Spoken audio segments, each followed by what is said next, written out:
افغانستان کے ساتھ معاملات بجائے طے ہونے کے مزید کشیدہ ہو رہے ہیں۔ افغان طالبان کے نائب سربراہ اور ان کے نائب وزیر اعظم بھی ہیں عبدالبرادر غنی صاحب، انہوں نے افغان تاجروں کو تاکید کی، بلکہ سخت حکم دیا ہے کہ جی پاکستان کے ساتھ جو ہے تمام تجارتی تعلقات جو ہیں وہ ختم کر دیں اور اگلے 3 ماہ کے اندر جو بھی ان کی ڈیلز ہیں ان کو نمٹا دیں، اور اس کے ساتھ ساتھ وہ دیگر جو ہیں تجارت کے متبادل راستے ڈھونڈیں۔ اچھا، پاکستان سے آپ کو یاد ہوگا، ہم سب کو پتہ ہے کہ جی ایک زمانہ تھا اور ایک عرصے تک، چاہے وہاں پہ پی ڈی اے پی کی حکومت ہو، چاہے افغان طالبان کی ہو، کارزئی صاحب کی ہو، ہر دور میں جو ہے پاکستانی اجناس جو ہیں وہ کابل کی مارکیٹ ہو، قندھار کی مارکیٹ ہو، مزار شریف ہو، ہر جگہ پہ پاکستانی اجناس جو تھیں وہ ڈومینیٹ کرتی تھی۔ اب اس کی جگہ جو ہے دیگر ممالک کی اجناس آ رہی ہیں۔ افغانستان کا الزام یہ کہ جی پاکستان جو ہے سرحد کھلی رکھنے کی، تجارتی راستے کھلی رکھنے کی گارنٹی دینے میں ناکام ہے، اور اس کی وجہ سے جو ہے وہ نئے راستے تلاش کرے، تو یہ پاکستان کے لیے چیلنجنگ صورتحال ہے۔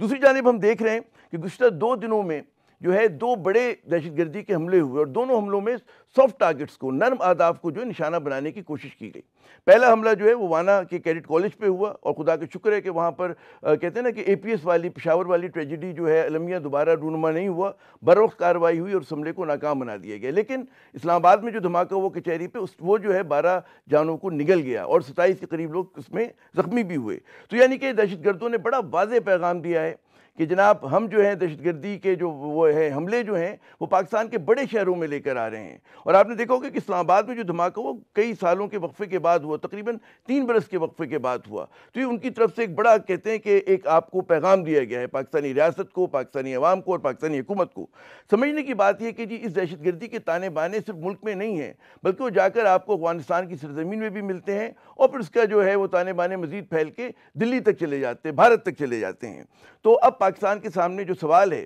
کہ کیا راستہ ہے پاکستان کے پاس، اور اس سے بالکل ایک منسلک سوال یہ بھی ہے کہ ہماری جو حکمت عملی ہے کتنی مؤثر رہی ہے یا غیر مؤثر ہوئی ہے اب تک۔